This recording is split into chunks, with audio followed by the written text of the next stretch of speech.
모든 사람이 죄를 범하였음에 하나님의 영광에 이르지 못하더니 그리스도 예수 안에 있는 속량으로 말미암아 하나님의 은혜로 값없이 의롭다 하심을 얻은 자 되었느니라. 그리스도 예수의 십자가의 은총 속에 구원받은 주의 백성들 불러주셔서 교회에서 또 처소에서 예배할 수 있게 하신 아버지, 임하시며 우리 예배를 받아 주옵소서. 예수님의 이름으로 기도합니다. 아멘. 다 같이 일어서셔서 찬송가 24장 하나님 앞에 드리시겠습니다.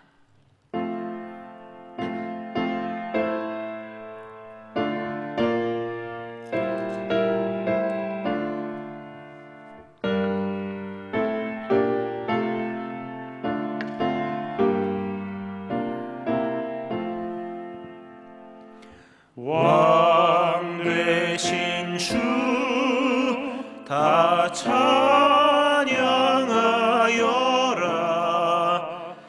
영광과 존귀 주께 돌리세. 하늘 위에 높이 계신 주님, 주님의 말씀 존귀하도다. 소망의 주 다 찬양하여라.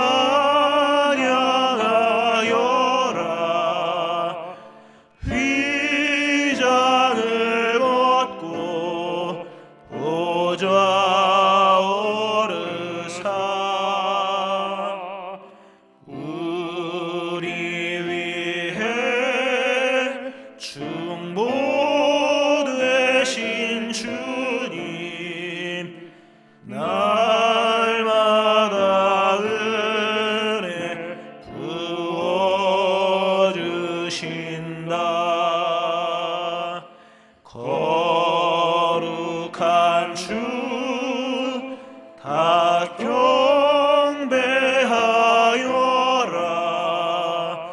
선하신 주께 다 찬양하라.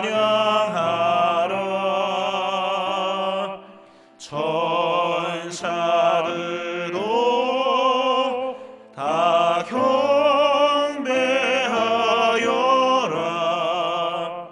구세주 예수 영원하도다.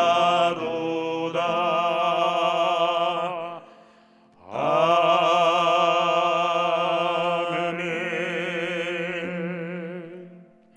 사도신경으로 신앙고백 하나님께 드리시겠습니다. 나는 전능하신 아버지 하나님, 천지의 창조주를 믿습니다. 나는 그의 유일하신 아들 우리 주 예수 그리스도를 믿습니다.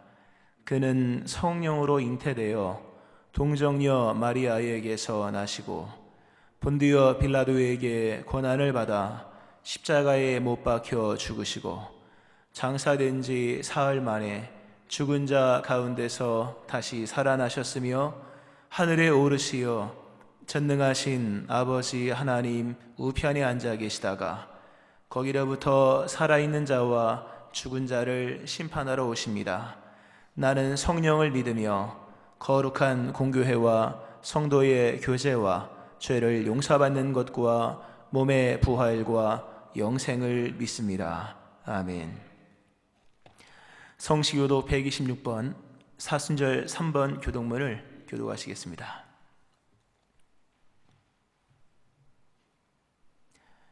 여호와여, 나의 영혼이 주를 우러러 보나이다.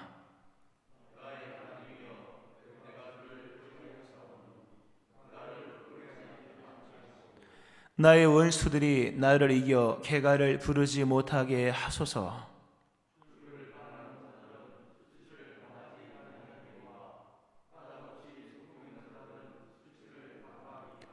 여호와여, 주의 도를 내게 보이시고 주의 길을 내게 가르치소서.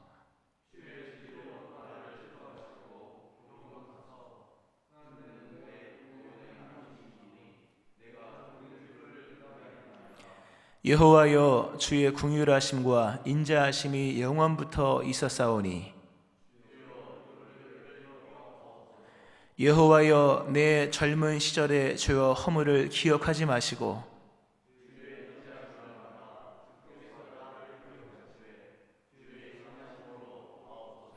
여호와는 선하시고 정직하시니 그러므로 그의 도로 죄인들을 교훈하시리로다.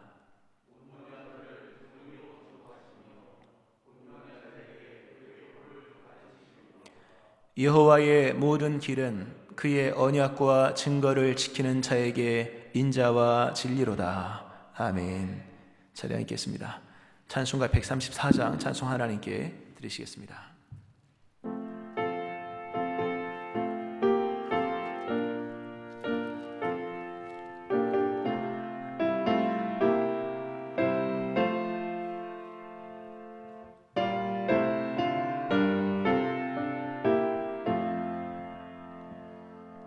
나 어느 날 꿈속을 헤매며 어느 바닷가 거닐 때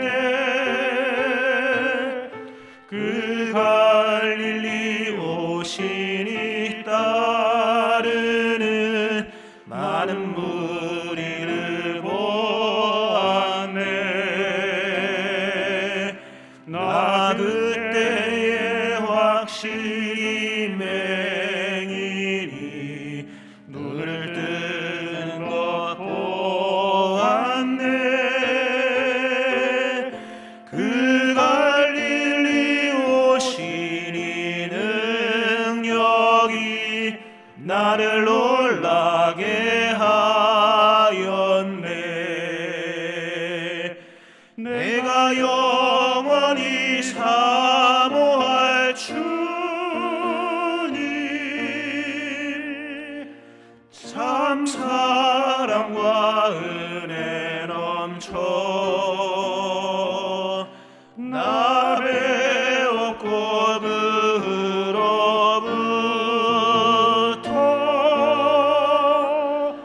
내 구주로 섬겼네. 그 사랑의 눈빛과 음성을 나는 잊을 수 없겠네. 그 갈릴리 오시니 그때에 이 죄인을 향하여 못 자국난 그 손과 옆구리 보이시면서 하신 말,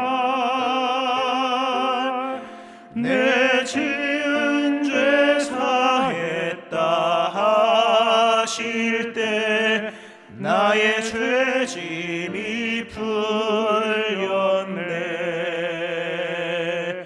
내가 영원히 사모할 주님, 참 사랑과 은혜 넘쳐 나 배웠고 그로부터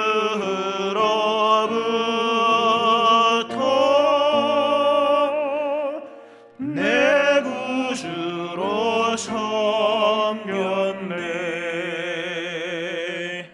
그 사랑은 바다를 향하여 잔잔하라고 명했네. 그 파도가 주 말씀 따라서 아주 잔잔케 되었네.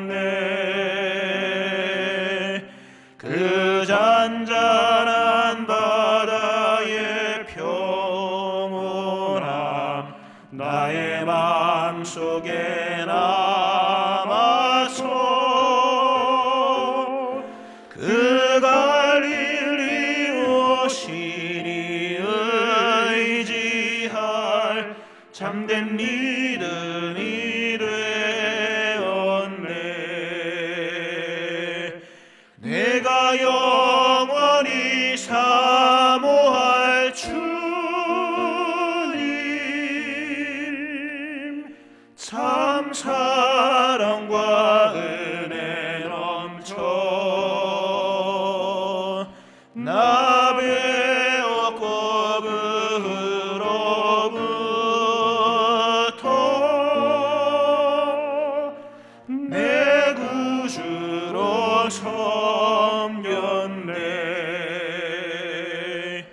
이 세상의 무거운 짐진 자 모두 주 앞에 나오라. 그 놀라운 은혜를 받아서 마음의 평안을 얻으라. 나 주께서 명하신 복음을 힘써 전하며 살 동안 그 갈릴리 오시니 내 맘에 항상 계시기 원하네. 내가 영원히 사모할 주님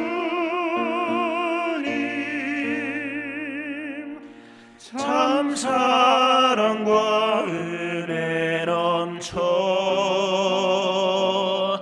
나 배웠고 그로부터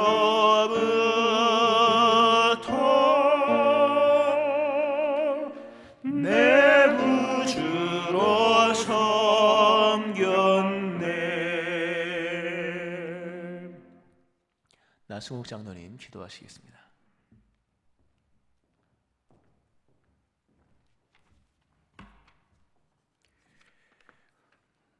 우리의 생명과 소망과 우리의 피난처가 되시는 거룩하신 하나님 아버지, 어지럽고 혼란하며 근심과 두려운 시대를 살아가는 이러한 현실 속에서도 변함없이 하나님 앞에 나오게 하시고 살아 움직일 수 있는 건강을 주셔서 주님의 날 예배 드릴 수 있도록 은혜 베풀어 주심에 감사를 드립니다. 비록 이곳에서 또한 삶의 현장과 각 가정에서 오늘 이와 같이 예배를 드리지만 우리 모두의 심령은 믿음으로 담대하게 하시고 온유한 자가 되게 하시고 청결한 자가 되게 하셔서 오늘 드려지는 예배에 성령께서 임재하심으로 온 성도들이 주님 앞에 바로 서 있게 하여 주옵기를 원하옵고 바라옵나이다. 사랑의 하나님 아버지, 코로나19로 인하여 어수선한 세상을 우리 모두가 이처럼 살아가고 있습니다. 그러므로 때로는 하나님을 알지 못하는 사람들처럼 하루하루 지내온 적도 있고 하나님의 공의를 잊어버린 채 믿지 않는 자들과 똑같은 생각을 하면서 같은 삶을 살아온 적이 있었음을 먼저 주님 앞에 회개하며 자복합니다. 긍휼을 베풀어 주시고 사죄의 은총 허락하여 주시옵소서.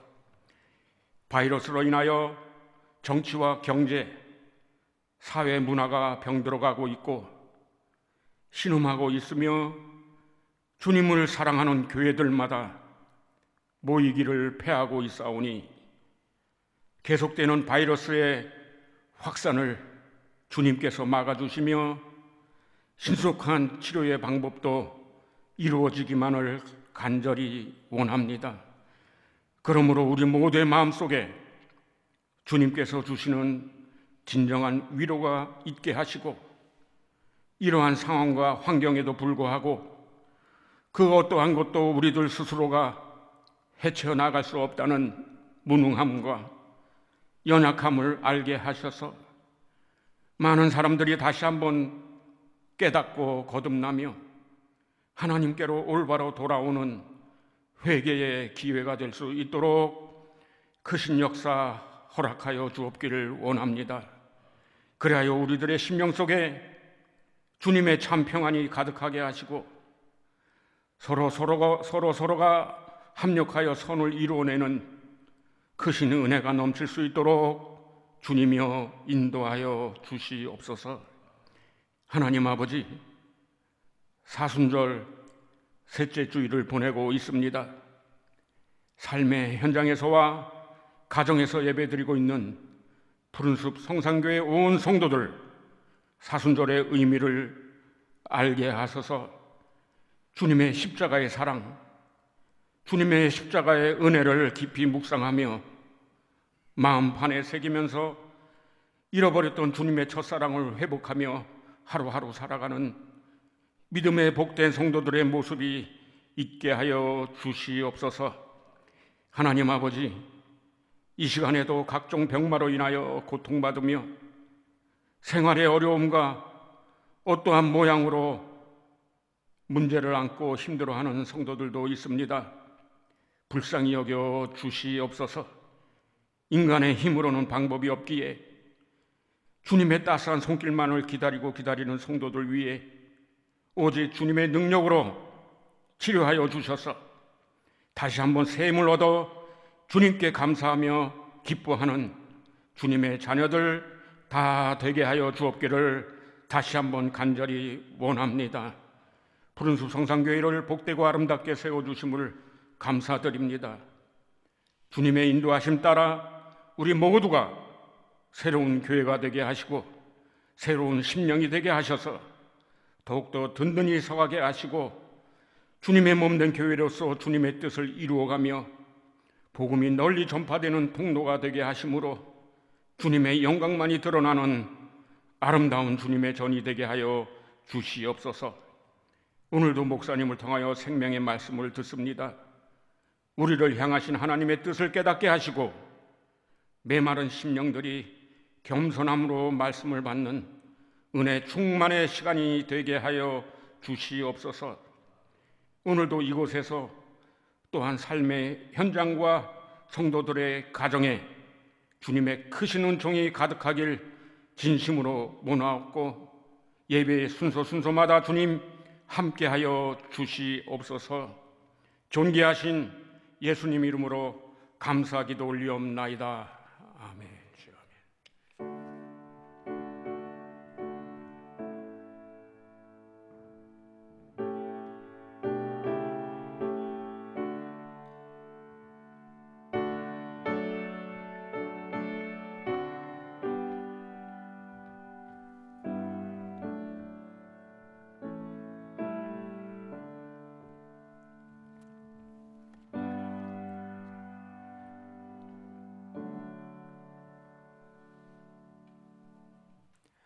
하나님 말씀 마가복음 14장 66절부터 72절 말씀입니다.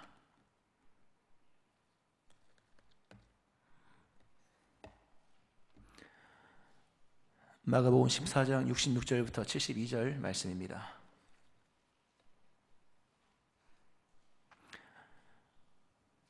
베드로는 아랫뜰에 있더니 대제사장의 여종 하나가 와서 베드로가 불 쬐고 있는 것을 보고 주목하여 이르되 너도 나사렛 예수와 함께 있었도다 하거늘 베드로가 부인하여 이르되 나는 네가 말하는 것이 무엇인지 알지도 못하고 깨닫지도 못하겠노라 하며 앞들로 나아갈새 여종이 그를 보고 곁에 서 있는 자들에게 다시 이르되 이 사람은 그 도당이라 하되 또 부인하더라. 조금 후에 곁에 서 있는 사람들이 다시 베드로에게 말하되 너도 갈릴리 사람이니 참으로 그 도당이니라. 그러나 베드로가 저주하며 맹세하되 나는 너희가 말하는 이 사람을 알지 못하노라 하니 닭이 곧 두 번째 울더라. 이에 베드로가 예수께서 자기에게 하신 말씀 곧 닭이 두 번 울기 전에 네가 세 번 나를 부인하리라 하심이 기억되어 그 일을 생각하며 하고 울었더라. 아멘. 하나님의 크신 은총이 오늘 주일 예배 드리시는 여러분들 위에와 우리 온라인 예배로 각 집에서 드리시는 여러분들이 함께 하시기를 주의 이름으로 축원합니다.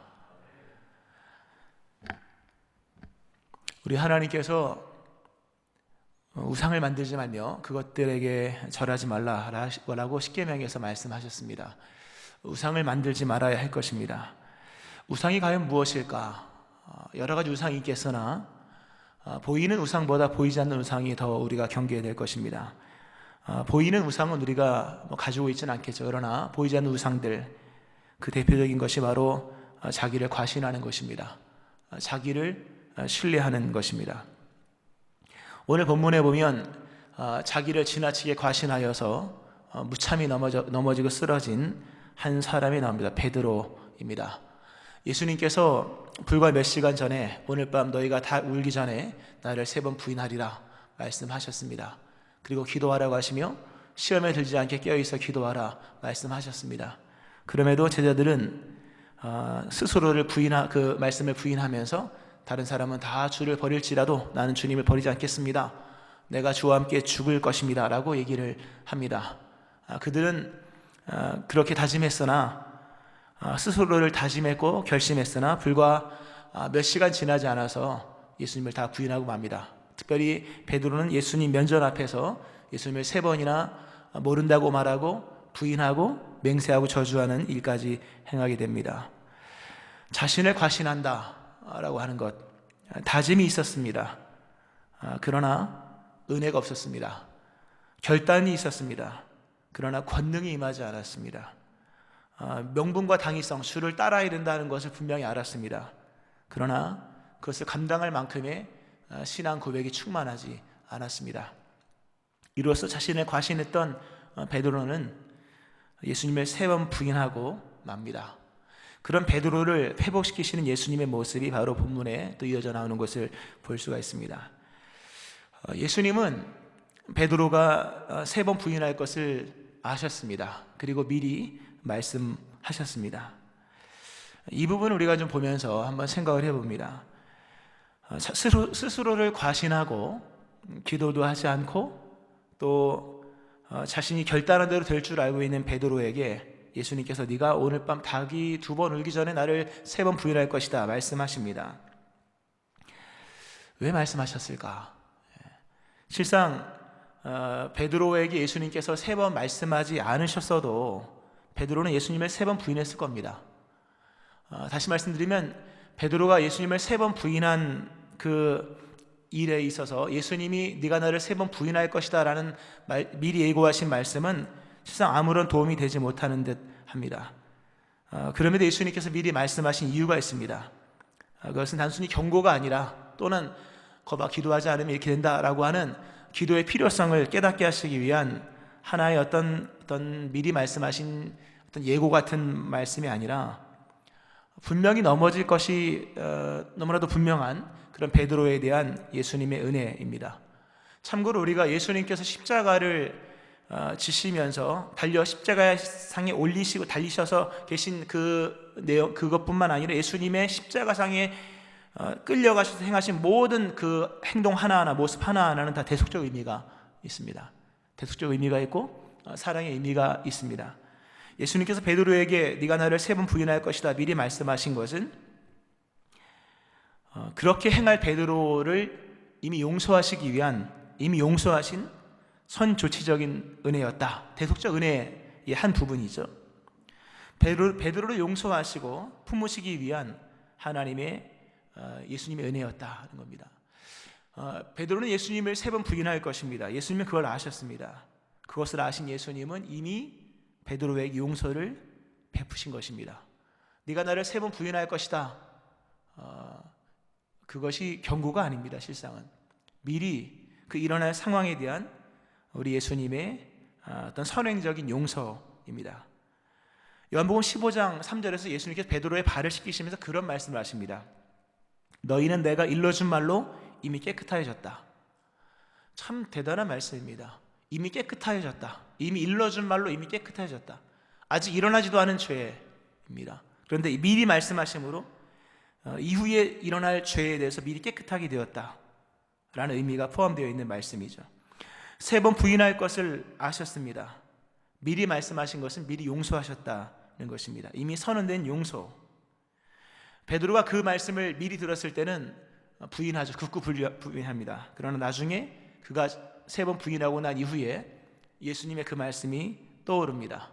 그리고 그 말씀이 그에게 물론 여러 가책이 됐겠습니다만 그 말씀과 더불어 이어지는 말씀들을 통해서 힘을 얻습니다. 예수님께서 그런 말씀하시죠. 내가 하는 것을 네가 지금은 알지 못하나 이후에는 알리라. 우리 예수님은 우리에게 필요한 모든 말씀을 사실 미리 다 해놓으셨습니다. 십자가의 의미가 무엇입니까? 십자가는 우리가 과거에 지은 죄를 대속하는 것뿐만 아니라 어쩌면이 아니죠. 우리의 이후에 지을 모든 죄에 대한 미리 선언하신 용서의 선언과 같은 것입니다. 미리 십자가는 이미 완성해 놓으신 대속의 은총입니다. 그것은 지금을 위한 것일 뿐만 아니라 미래를 위한 것입니다. 아직 우리가 예수님을 향해서 부인하지도 않았고 또 예수님을 향해서 죄 지은 일이 설령 없다 할지라도 이후에 일어날 수 있는 죄까지도 예수님께서 미리 다 선언하신, 용서를 선언하신 위대한 사랑의 모습입니다. 로마서 8장 29, 30절 말씀에 하나님이 미리 아신 자들을 또한 그 아들의 형상을 본받게 하기 위하여 미리 정하셨으니 라는 말씀이 납니다. 미리 아신 자들, 베드로가 3번 부인할 것을 미리 아셨습니다. 그리고 미리 용서를 선언하십니다. 베드로가 뒤늦게 그 상황이 일어났지만 이미 선언하신 용서로 인하여 베드로는 다시금 새 힘을 얻게 된 것이죠. 십자가는 미리 아신 자들을 위해서 베푸신 하나님의 용서입니다. 미리 아신 자들을 또한 그 아들의 형상 본받게 하시기 위하여 미리 정하신 그들을 또한 부르시고 그들을 또한 의롭다 하시고 의롭다 하신 그들을 영화롭게 하셨느니라. 이 말씀처럼 우리 십자가 앞에서 우리는 우리의 모든 죄 사함에 대해서 우리가 인정하고 고백해야 될 것입니다. 과거에 지은 죄뿐만 아니라 오늘 지은 죄까지도, 그리고 어쩌면 내일도 지을 수 있는 그 죄에 대해서 예수님께서 미리 용서하신 용서의 선언, 바로 본문이 보여주고 있는 말씀의 의미입니다. 또 하나 우리가 두 번째로 보아야 될 것은 그런 생각을 해봅니다. 말씀드렸던 것처럼 예수님께서 베드로에게 네가 나를 3번 부인하리라, 이 말씀을 하지 않으셨어도 베드로는 예수님을 3번 부인할 것입니다. 이 상황 자체가 그렇게 될 수밖에 없는 상황이죠. 베드로뿐이겠습니까? 그 상황에 베드로가 있었기 때문이지, 베드로 아닌 다른 제자가 있어도 다른 제자들도 동일하게 예수님을 다 부인했을 것입니다. 굳이 미리 말씀하지 않으셨어도 베드로는 부인할 것인데 왜 미리 말씀하셨을까? 물론 말씀하신 것처럼 이미 선언된 용서의 의미가 있겠죠. 그러나 또 하나의 의미가 있습니다. 만일 예수님께서 베드로에게 미리 네가 나를 부인할 것이다 라는 말씀을 하지 않으신 상황에서 베드로가 예수님을 3번 부인했다면, 베드로에게 있어서 예수님을 3번 부인한 일은 매우 어떤 파괴적인 기억으로만 남았을 것입니다. 예수님이 미리 말씀해 주지 않으신 상태에서 베드로가 예수님을 3번 부인했다면 베드로에게 그 사건과 그 장면은 충격적인 장면으로 남는 것이요, 매우 파괴적인 기억으로만 남게 되는 것입니다. 분명히 그 일이 있고 난 이후에 베드로는 자신을 질책하고 자신을 정죄했을 것이며 자신을 아마 자신에 대해서 후회하면서 여러 가지 어떤 안 좋은 모습으로 이어지게 될 수 있었을 것입니다. 그러나 예수님은 그걸 아신 거죠. 예수님께서 사전에 언급하지 않으신 죄를 우리가 짓는 것, 그것은 우리에게 큰 충격적인 상처를 입히게 된다는 사실입니다. 예수님이 미리 말씀하셨기 때문에 베드로가 이 죄를 짓고 내가 죄를 지었다라는 것을 먼저 생각한 것이 아니라 예수님의 말씀이 먼저 생각났다라고 성경에 나오지 않습니까? 베드로가 지은 이 죄로 인해서 생겨진 상처에 대한 그리스도 예수의 어떤 이 완화 같은 것들입니다. 죄는요, 단순히 죽음만을 가지고 오는 것이 아닙니다. 죄는 인생의 고통만을 가지고 오는 것이 아니라 죄는 상처를 가지고 옵니다. 아픔을 가지고 옵니다. 질병을 가지고 옵니다. 이사야 53장에 예수님의 메시아적인 어떤 순환이 나옵니다. 대속적 순환이 나오죠. 그는 실로 우리의 질고를 지고 우리의 슬픔을 당하였거늘 우리는 생각하기를 그는 징벌을 받아 하나님께 맞으며 고난을 당한다 하였노라. 그가 찔림은 우리 허물 때문이요 그가 상함은 우리의 죄악 때문이라. 그가 징계를 받음으로 우리는 평화를 누리고 그가 채찍에 맞음으로 우리는 나음을 입었도다 라는 말씀, 매주마다 듣는 말씀이죠. 예수님의 대속적 순환, 크게 두 가지를 위한 겁니다. 하나는 우리의 죄를 대속하기 위함이고, 또 하나는 죄가 만든 상처와 질고를 낫게 하시기 위함입니다. 예수님이 채찍에 맞으심으로 나음을 입었다. 우리 안에 죄로 인한 상처가 있다는 것입니다. 죄는 단순히 하나의 사건 또는 하나의 어떤 오발탄 또는 빗나간 화살 같은 것만이 아니라 각 사람의 인생 속에 큰 상처를 일으킵니다. 인생의 질병을 일으킨다든가, 아니면 영혼에 큰 상처를 입힌다든가, 아니면 마음에 큰 병을 불러온다는 점입니다. 만일 베드로가 예수님의 미리 예고하심 없이 그냥 죄를 지었다면 그 충격은 이루 말할 수 없을 것입니다.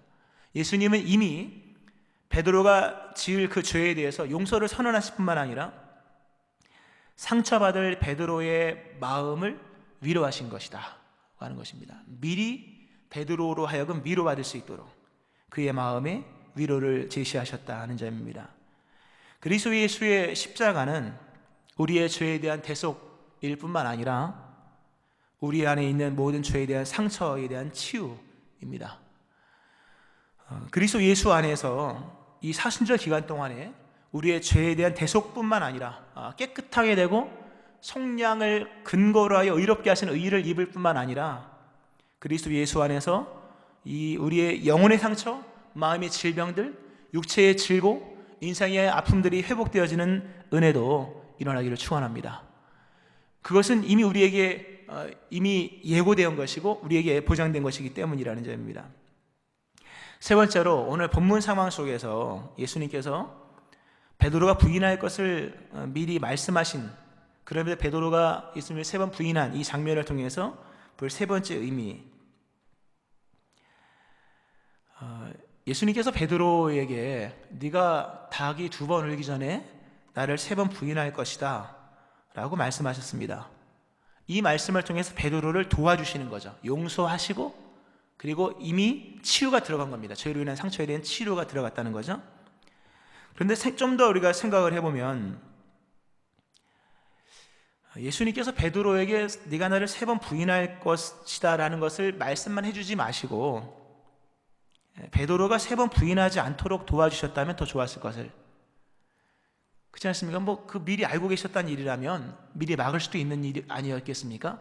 네가 나를 세 번 부인하리라, 이미 선언된 용서, 이미 들어간 치유, 이미 치유의 역사가 들어갔다는 것 좋습니다만, 정말 좋은 것은 정말 우리가 만약에 원한다면 그럼 예수님 세 번 부인하지 않도록 도와주셨어야죠, 이렇게 얘기할 수도 있을 것입니다.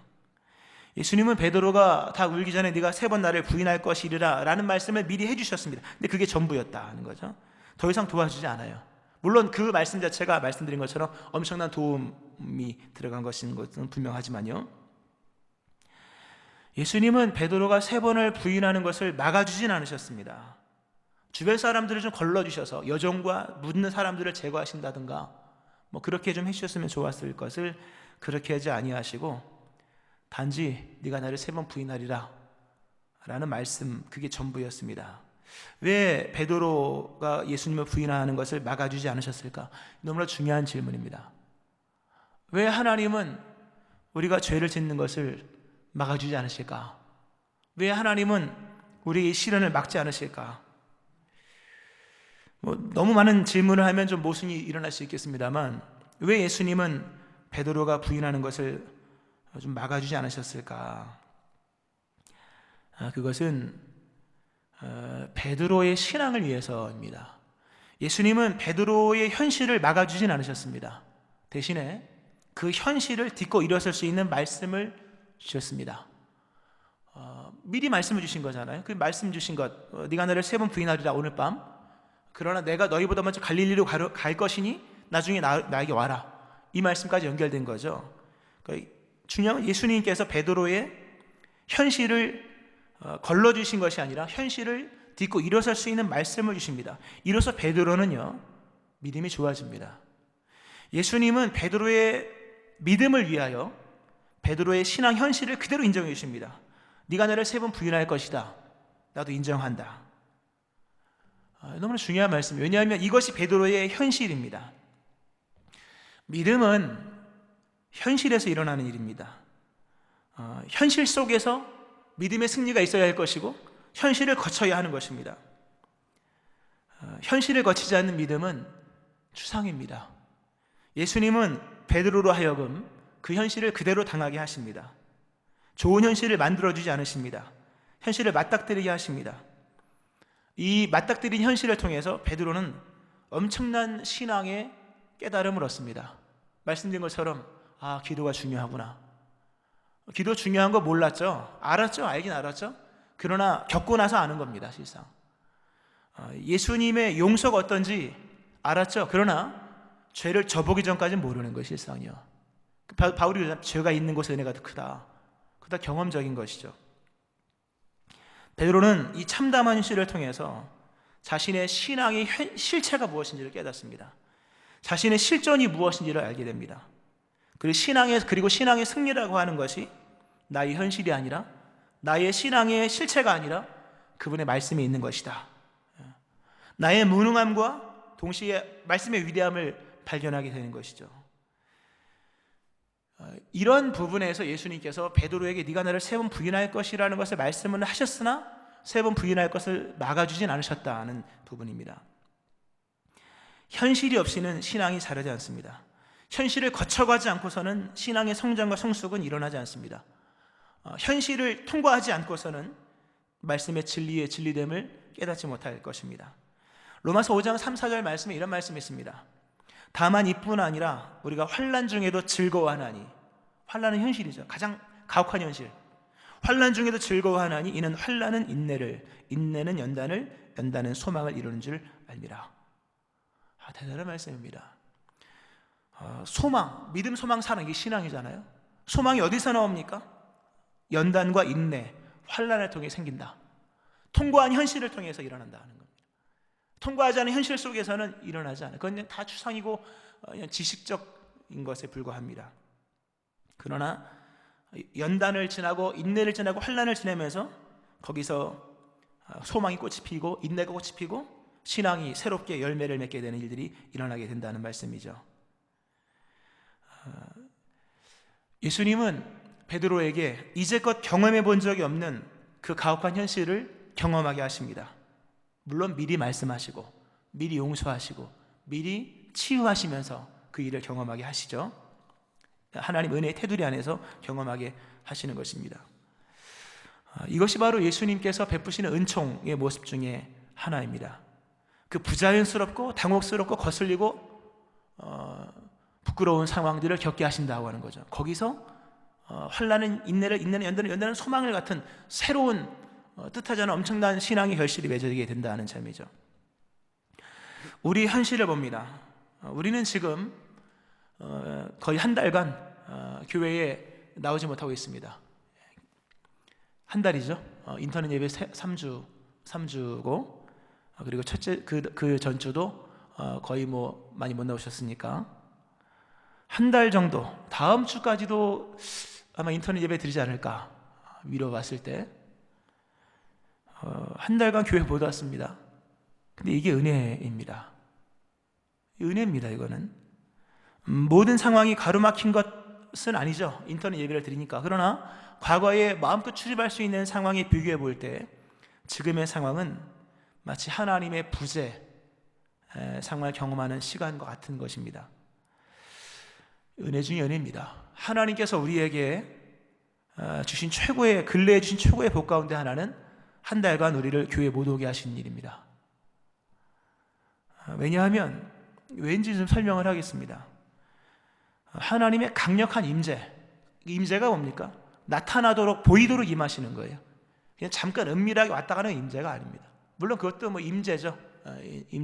그러나 그 하나님의 임재는 공식적인 임재거든요. 그런 강력한 임재는 언제나 강력한 하나님의 부재를 전제로 합니다.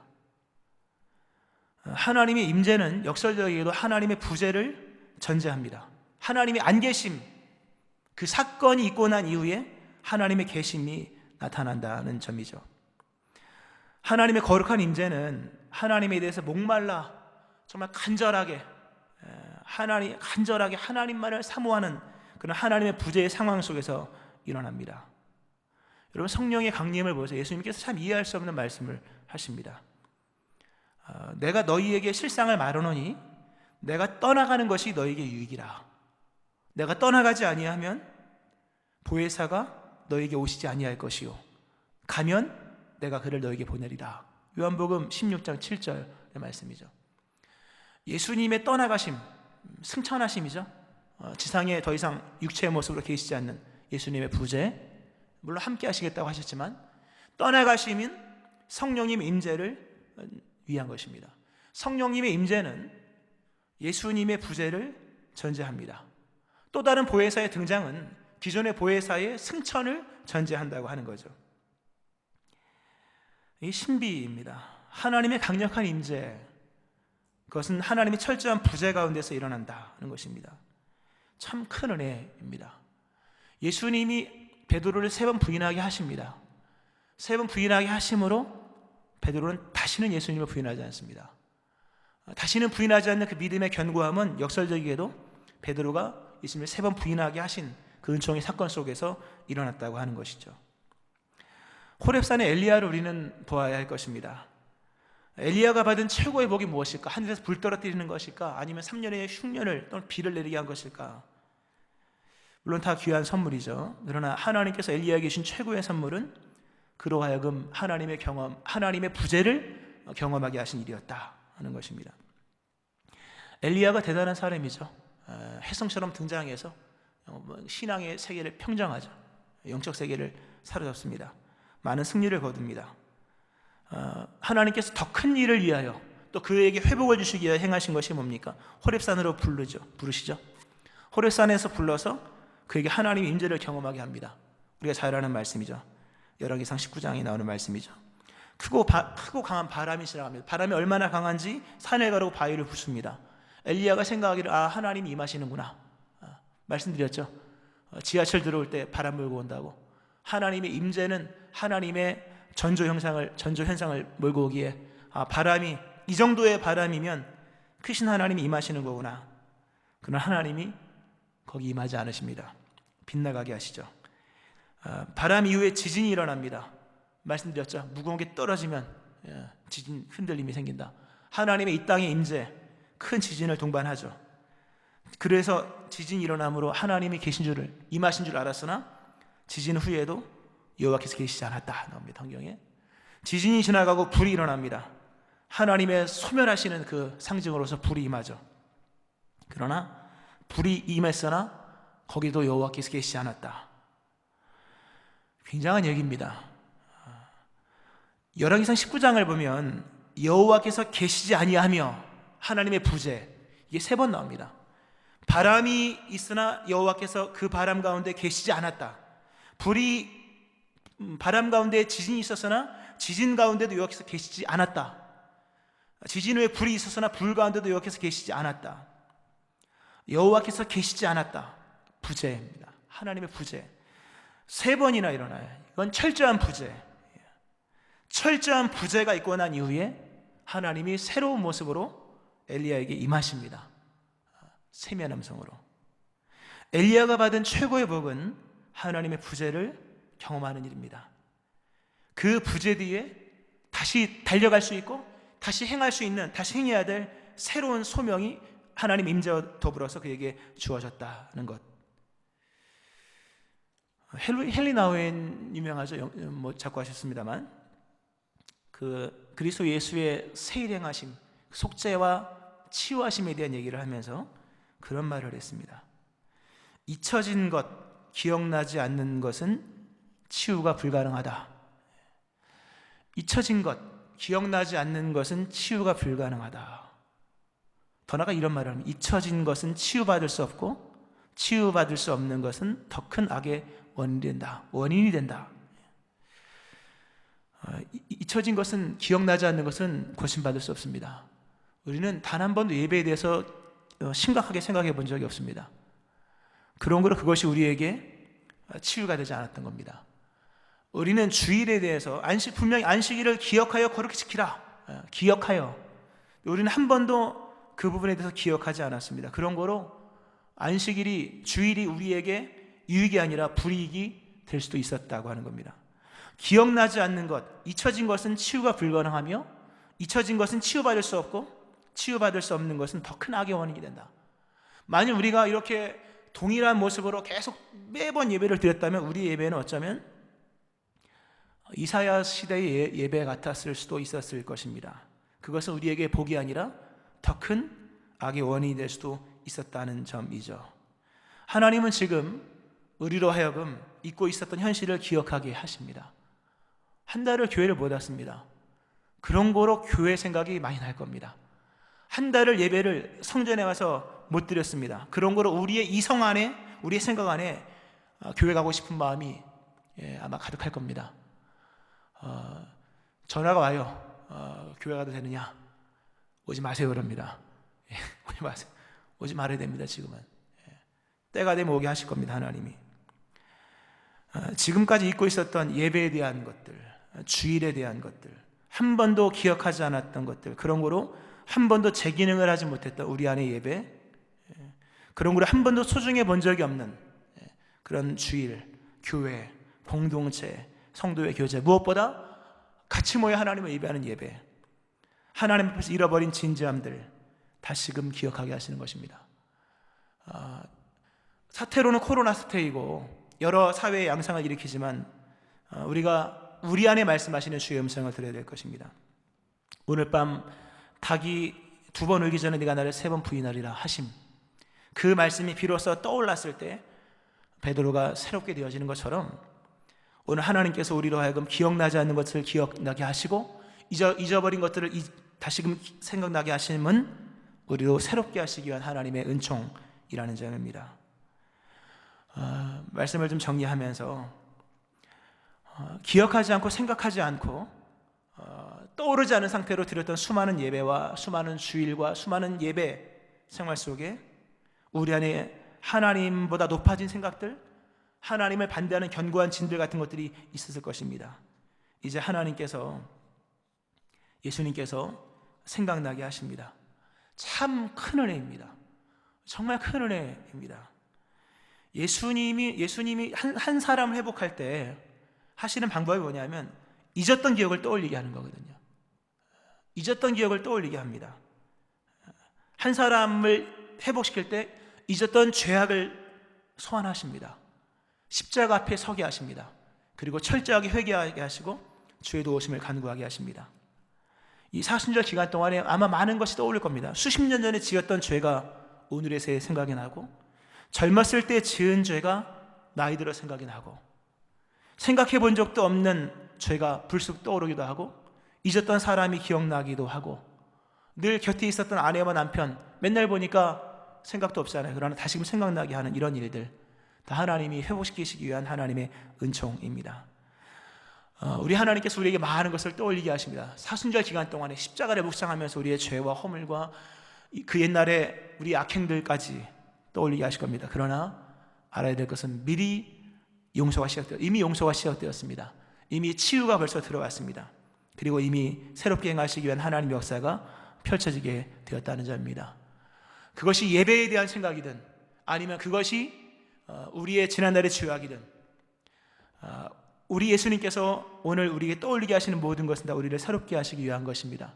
그것이 무엇이든 간에, 예배든 간에 아니면 그것이 우리의 지난날의 죄와 허물이든 간에 떠오르거든 우리는 그것을 십자가 앞으로 가지고 나가야 될 것입니다. 베드로가 말합니다. 베드로 일을 이렇게 기록합니다. 베드로가 이 일을 생각하고 울었다. 오늘 생각나게 하시는 것을 붙잡아야 할 것입니다. 생각나게 하신 것을 가지고 주님께 나가야 할 것입니다. 그리고 주 앞에 내려놓고 주의 용서하심과 주의 치유하심과 다시 기회 주시기를 소망하며 나가야 될 것입니다. 새로운 은혜가 임할 것입니다. 이 은혜가 임하기를 주의 이름으로 축원합니다. 기도하겠습니다. 하나님 아버지, 잊혀진 것, 기억나지 않는 것은 치유받을 수 없음을 말씀하시는 주여, 수많은 주일, 수천 번의 예배를 드리면서도 주일 한번 기억하지 못하고 예배 한번 기억하지 못한 저희들, 그런 거로 치유받지 못하고 회복되지 못한 저희들, 한 달에 가까운 시간 동안 교회를 못 나오게 하심으로 다시금 생각하게 하심을 감사드립니다. 베드로가 예수님을 3번 부인함으로 다시는 예수님을 3번 부인하지 않은 것처럼 이 잃어버린 상실 속에 가장 귀한 것을 얻는 이 신앙 역사를 보며 하나님, 오늘 우리 잃어버린 것들, 멈춰진 것들 속에 주님께서 베푸시는 그 성실한 은총들을 다시 한번 기억합니다. 주님, 이제 허락하신 은혜를 사모합니다. 다시금 예배할 수 있게 하여 주시고 다시금 주님께로 나가는 저희를 되게 하여 주옵소서. 하나님 아버지, 넘어지고 쓰러지는 저희들, 십자가는 미리 말씀하신 용서요, 십자가는 이미 시작된 하나님의 치유인 것을 고백합니다. 주님, 우리를 용서하시며 저희로 인해 상처받은 우리 모든 상처를 치유하여 주옵소서. 예수님의 이름으로 기도합니다. 아멘. 찬송가 439장 찬송 하나님께 드리시겠습니다.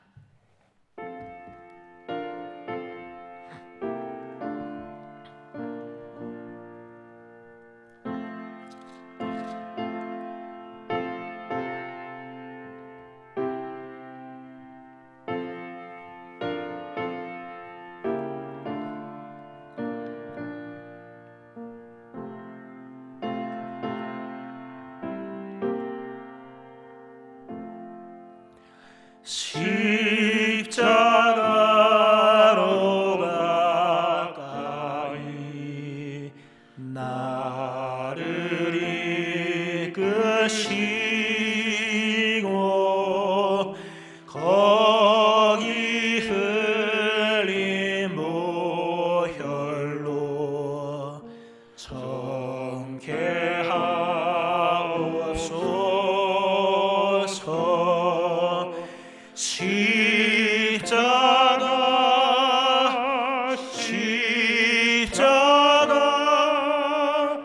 무한 영광일세.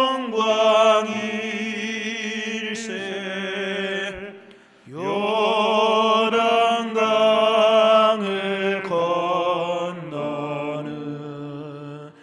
영원한 시건네.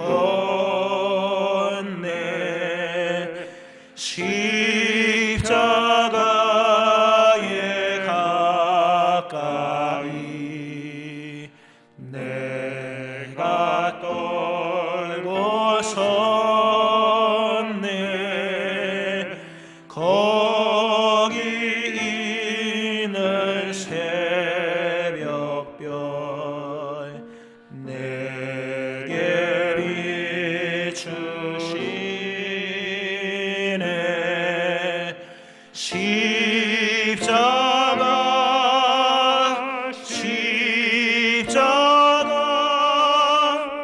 무한 영광일세.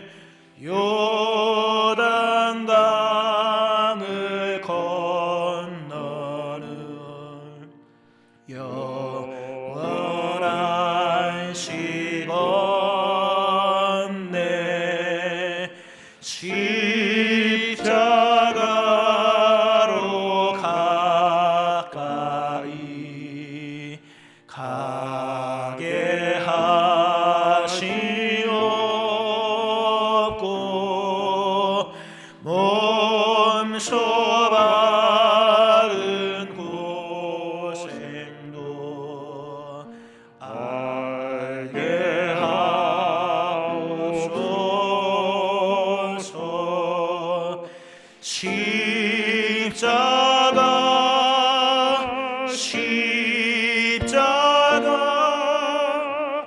무한 영광일세. 요단강을 건너는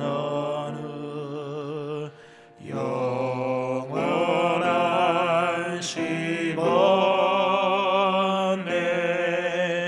십자가에 가까이 의지하고 서서 정을 이룰 때까지 항상 머물겠네.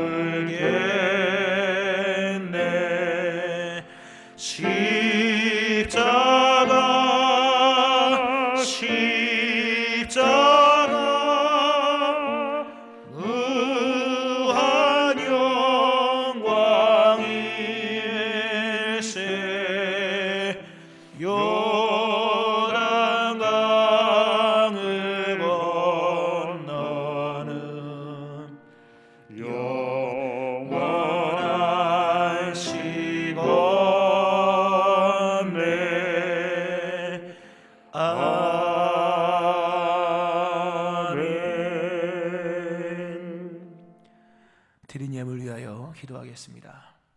하나님 아버지, 때마다 시마다 언제나 풍족하게 채워주십니다.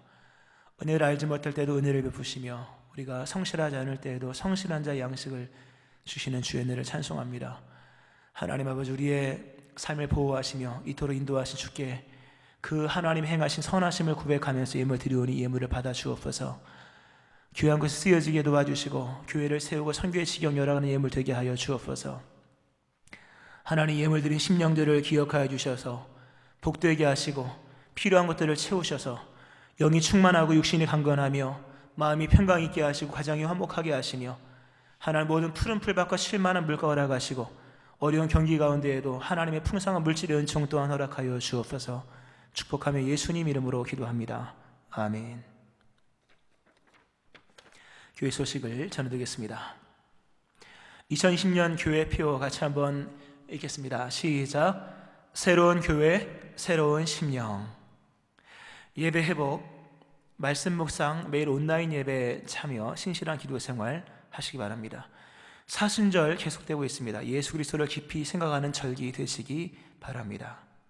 온라인 예배 생중계가 매 예배 때마다 이어지고 있습니다. 홈페이지 접속하여서 예배 시간 클릭하시면 됩니다. 또는 유튜브에 검색하셔서 실시간 예배 참여하시면 됩니다. 오늘 예배도 2부 예배만 드리고요. 성도님들은 집에서 생방송 예배 실황으로 드리시면 됩니다. 매일 온라인 예배가 월요일부터 금요일 오전 10시에 생방송으로 진행됩니다. 생명의 삶으로 이어지는데요. 함께 예배 많이 드리시면 감사하겠습니다. 오늘은 3월 선교헌신 주일입니다. 매월 셋째 주일은 선교헌신 주일로 지키고 월정 선교헌금을 통해서 선교에 동참할 수 있습니다. 뚜렁비앙뚜널 교회 건축이 시작되어서 이제 착공이 들어갔습니다. 잘 될 수 있도록 많은 기도와 또 참여 부탁드리겠습니다. 헌금을 원하시는 분들은 여기 나와 있는 계좌로 입금하시면 되겠고요.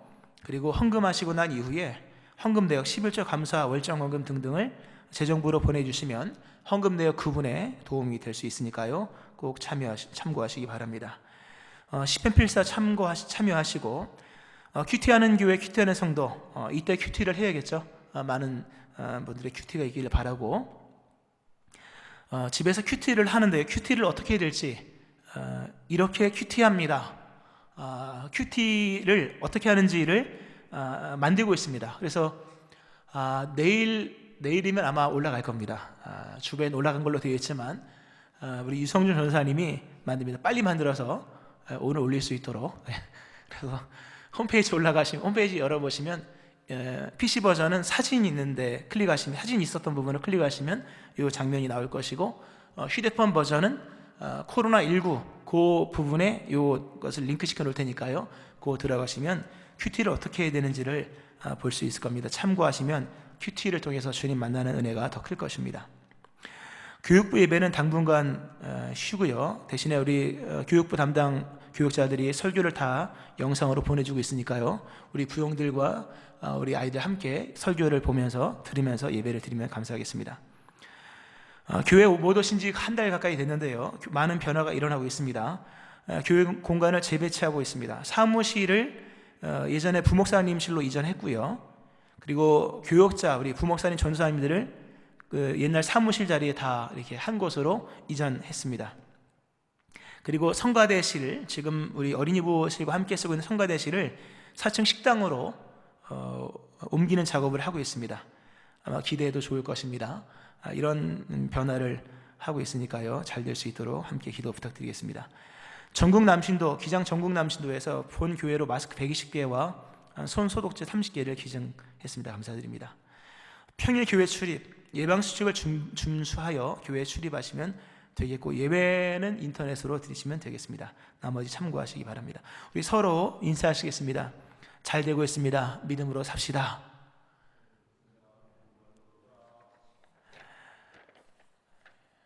이제 다 같이 일어나셔서 찬송가 635장 찬송 드리고 축도하시겠습니다.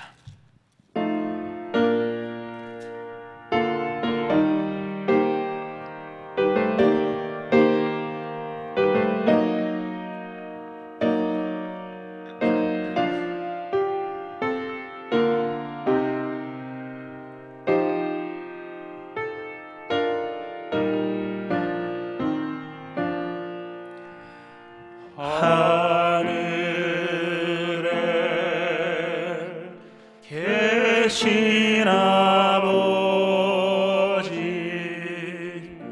이름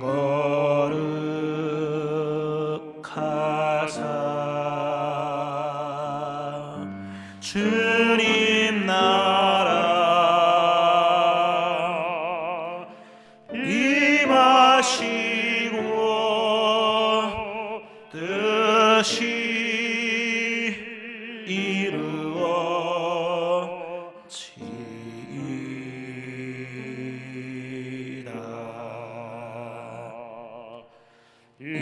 일용할 양식 주시고 우리들의 큰 죄 다 용서하옵시고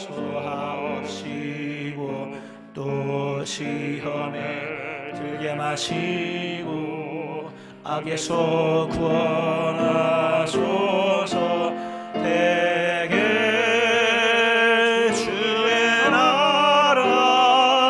주의 권세 주의 영광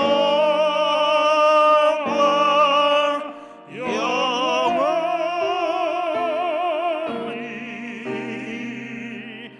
아멘.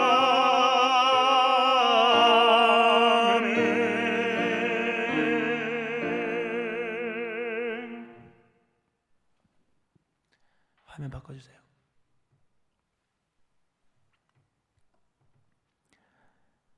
그리스도 예수의 은혜와 하나님 아버지의 무한하신 사랑하심과 성령님의 역사하심과 교통하심이 교회를 나올 수 없는 상황 속에 있으므로 그런 거로 더욱더 교회를 생각하고 또 하나님께 모여 예배할 수 없으므로 성도의 회중과 함께 모여 드리는 예배의 그 소중함을 깨달으며 온 마음 다하여 이 하나님의 부재 같은 상황 속에서 하나님의 임재를 갈망하는 모든 심령들 그 머리머리 위에와 또 오늘 떠올리게 하심을 기억하며 베드로가 생각하며 울었던 것처럼 십자가 앞으로 떠올리게 하시는 모든 죄를 가지고 나아가 용서받고 치유받기를 원하는 모든 믿음의 신령들 머리 위에 지금부터 영원히 함께 있을지어다.